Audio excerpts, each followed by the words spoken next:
Bonsoir Bruno Mantovani. Bonsoir. Vous allez diriger votre premier Printemps des Arts. Tout d'abord, qu'est-ce que cela vous inspire ?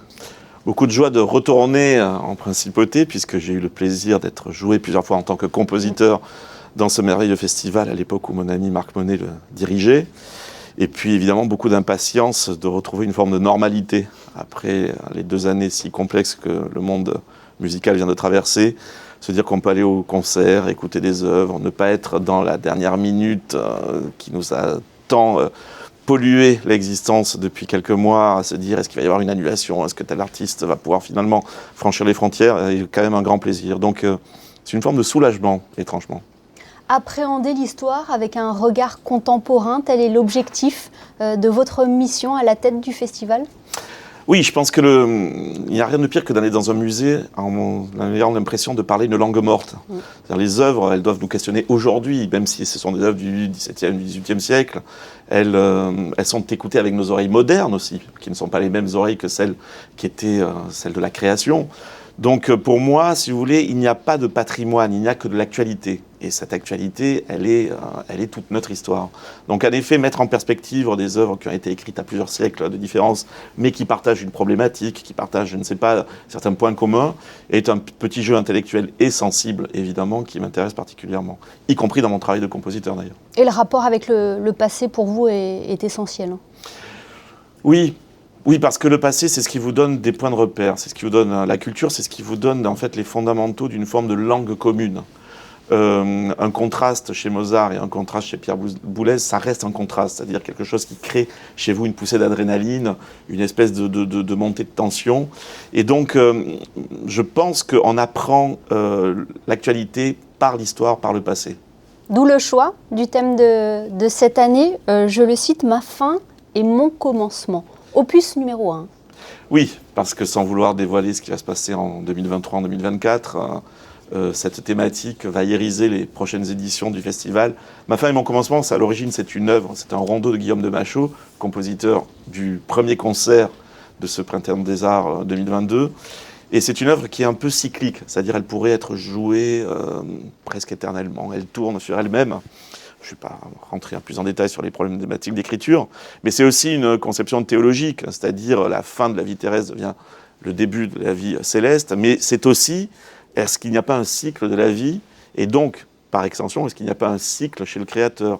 Est-ce que le premier Beethoven et le dernier Beethoven sont vraiment le même compositeur ? Il y a très peu de points communs entre le langage des premiers quatuors et des derniers quatuors, n'empêche que c'est quand même le même Beethoven qui les a écrits. Donc la question qui est posée en fait par Ma fin et mon commencement, c'est la question de l'évolution, du renouvellement, comment un compositeur évolue. Certains vont aller dans une densification, d'autres au contraire dans une raréfaction. Donc c'est un peu ce que je voulais essayer de partager avec le public monégasque, en tout cas le public du Printemps des Arts, c'est cette vision de l'histoire qui est une vision en mouvement. Parlons de la programmation justement, elle embrasse 8 siècles de musique, c'est ça ? Que va-t-on pouvoir découvrir pendant ce festival ? En fait, dès les 2 premiers concerts, on a 8 siècles d'intervalle, puisqu'on parle de cette messe de Guillaume de Machaut et du rondeau Ma fin commencement. Et demain, nous aurons déjà une création, une presque création de Peter Eötvös, qui est un compositeur que je qualifierais de génial, qui est un compositeur hongrois qui a un peu plus de 70 ans aujourd'hui. Et en fait, il ne s'agit pas d'un grand écart pour moi, mais il s'agit d'une correspondance. C'est comme si je faisais dialoguer 2 personnes qui ne pouvaient pas se connaître. Donc en effet, 8 siècles de musique, avec des portraits d'artistes interprètes. Jean-Yves Flambouzet, ce pianiste particulièrement prolixe, parce qu'il enregistre à peu près tout le répertoire. Je ne sais pas jusqu'où il va aller, mais des étagères de disques de Jean-Yves Flambouzet sont infinies maintenant.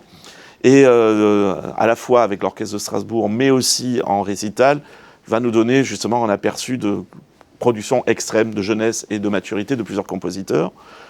La semaine prochaine, ce sera le quatuor Voce qui sera à l'honneur, un quatuor à cordes. Le 3e week-end sera un week-end thématique arménienne, avec tout un tas de concerts, mais aussi d'autres choses, c'est-à-dire de ballets, une exposition sur Serge Parajanov, qui vont nous donner un petit peu un parfum arménien sur la Principauté. Et puis un dernier week-end plus centré sur les pratiques collectives, donc les grands orchestres ou le big band, puisque le jazz va faire son retour dans la programmation du Printemps des Arts.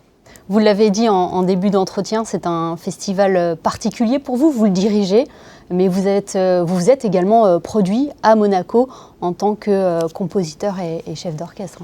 Alors, en tant que compositeur, oui, à maintes reprises, y compris notamment avec les ballets et de l'ami Jean-Christophe Maillot, puisqu'en 2018, on a fait une production qui s'appelait Abstract ensemble, Abstract Life, puisqu'il avait complété le titre. Cette année, je vais en effet diriger un concert. C'est un petit peu le hasard de la vie qui fait que je vais être ici, là, en tant qu'artiste.